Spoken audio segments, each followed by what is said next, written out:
हलवासिया विद्या विहार ने एक बार फिर अपनी शैक्षणिक उत्कृष्टता का प्रमाण देते हुए सीबीएसई कक्षा 10वीं की बोर्ड परीक्षा में 100% सफलता हासिल की है। विद्यालय के सभी छात्रों ने परीक्षा उत्तीर्ण की है। सत्र 2024 से 25 में कक्षा 10वीं में कुल 195 छात्रों ने परीक्षा दी। 10 छात्रों ने 95% से अधिक अंक प्राप्त कर विद्यालय का परचम लहराया। विद्यालय प्रशासक डॉक्टर शमशेर सिंह अहलावत एवं प्राचार्य विमलेश आर्य ने उत्कृष्ट प्रदर्शन करने वाले सभी छात्रों के बेहतर परीक्षा परिणामों की प्रशंसा की। उन्होंने छात्रों की कड़ी मेहनत, शिक्षकों के समर्पण व अभिभावकों के सही मार्गदर्शन की सराहना भी की। हलवासिया विद्या विहार में कक्षा 10वीं में कुल 195 छात्रों ने परीक्षा दी, जिनका परिणाम 100% रहा। ओवरऑल परिणाम के अनुसार कक्षा 10वीं के छात्र निशांत सिंह ने 98.4% अंक, छात्रा प्रतिष्ठा ने 98% अंक लेकर पहला व दूसरा स्थान प्राप्त किया। विद्यालय प्रशासक डॉक्टर शमशेर सिंह अहलावत एवं प्राचार्य विमलेश आर्य ने बताया कि कक्षा 12वीं में कला संकाय में छात्रा न्यासा ने 98.8% अंक लेकर विद्यालय टॉप किया।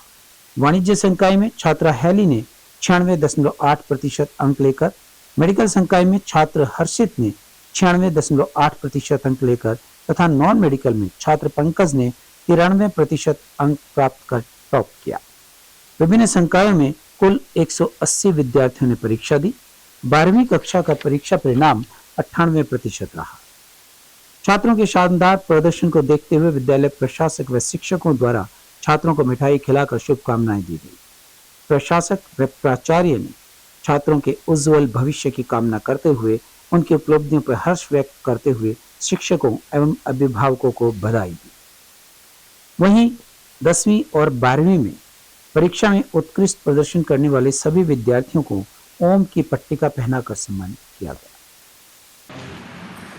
हलवासिया विद्या विहार हर वर्ष की भांति भिवानी जिले में उनका रिजल्ट जो है टॉप रहा है।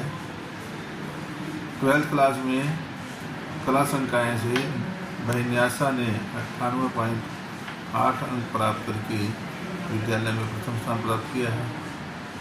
इसी तरह साइंस ग्रुप में भैया हर्षित ने टॉप किया है और 10वीं क्लास में भैया निशांत ने 98.4 मार्क्स लेकर के विद्यालय में प्रथम स्थान प्राप्त किया है।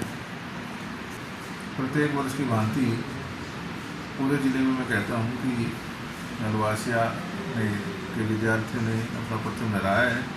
मैं इन सभी विद्यार्थियों को बधाई देता हूँ और इनके उज्जवल भविष्य की कामना करता हूँ। हमारे +2 के 180 विद्यार्थियों ने परीक्षा दी थी, जिसमें 98% रिजल्ट रहा। 10वीं का रिजल्ट 100% रहा। मेरा नाम न्याशा है। मैं हलवासिया विद्या विहार की 12th क्लास की स्टूडेंट हूँ और मैंने सीबीएसई बोर्ड परीक्षा में 98.8% मार्क्स स्कोर किए हैं। इसका श्रेय मेरे स्कूल को, टीचर्स को, पेरेंट्स को, सबको जाता है। Thank you. लगभग आपको कंसिस्टेंसी मेंटेन करके रखनी पड़ती है। ऐसा नहीं है कि आप बीच में छोड़ दें और सिर्फ आखिरी टाइम पर आकर पढ़ के मार्क्स ले आए। और एग्जाम से 2-3 महीने पहले तो वो 7-8 घंटे का टाइम ड्यूरेशन हो जाता है। को पढ़िए, लाइन टू लाइन पढ़ना होता है एनसीईआरटी को, उसी से आता है, ऐसे बाहर से कुछ नहीं होता। आगे मैं यूपीएससी परीक्षा की तैयारी कर रही हूँ। मैं आईएएस ऑफिसर बनना चाहती हूँ। और अब चलते चलते, युद्ध विनाशक है, सभी से भली भांति जानते हैं। युद्ध के पक्षधर आम जन कभी नहीं हो सकते, पर युद्ध की स्थिति किसी कारणवश बन जाए तो पीछे लौटना मुश्किल हो जाता है। इस तरह की स्थिति को समझने के लिए युद्ध के इतिहास पर एक नजर डालें, जहां प्राचीन काल के महाभारत में केवल 5 पांडव ही बचे। कौरव दल सहित शेष सारे मारे गए। विश्व युद्ध का विभत्स परिदृश्य वर्तमान में 24 फरवरी 2022 से रूस यूक्रेन के बीच जारी युद्ध सामने है, जो अभी भी जारी है। भारत पाक में पूर्व में हुए युद्ध का इतिहास सामने है। कारगिल में बहुत कुछ खोया। युद्ध के अंत में समझौता ही काम आता है। आज जो युद्ध की बात कर रहे हैं, उन्हें इस बात को समझने की आवश्यकता है, तब सीज फायर की उपयोगिता समझ में आएगी। पाक पड़ोसी देश है, परंतु आतंकवाद को पनाह देने के कारण आज तक भारत का सही पड़ोसी नहीं बन पाया, जिसका ताजा उदाहरण पहलगाम की ताजी आतंकवादी घटना है, जहां पहली बार धर्म की आड़ में निर्दोष जान ले ली गई। इसके प्रतिरोध में भारत ने ऑपरेशन सिंदूर को अमल कर, जिसे युद्ध कभी भी नहीं कहा जा सकता, आतंकवाद को समाप्त करने की दिशा में सराहनीय कदम उठाया, जिसकी सराहना विश्व भर में हुई।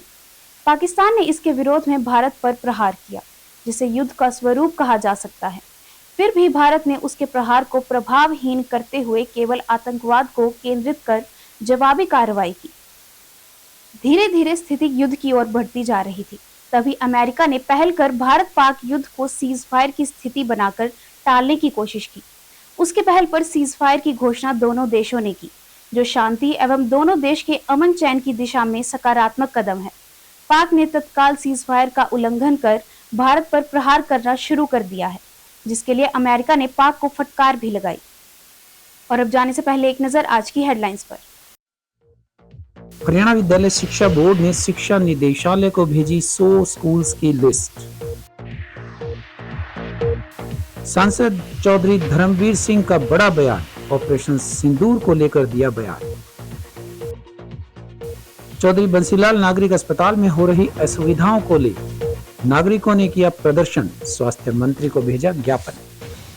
हलवासिया विद्या विहार की 10वीं कक्षा का परिणाम रहा 100%, जबकि 12वीं का परिणाम 98%। अब मुझे दीजिए इजाजत और देखते रहिए आपका अपना चैनल भिवानी हलचल।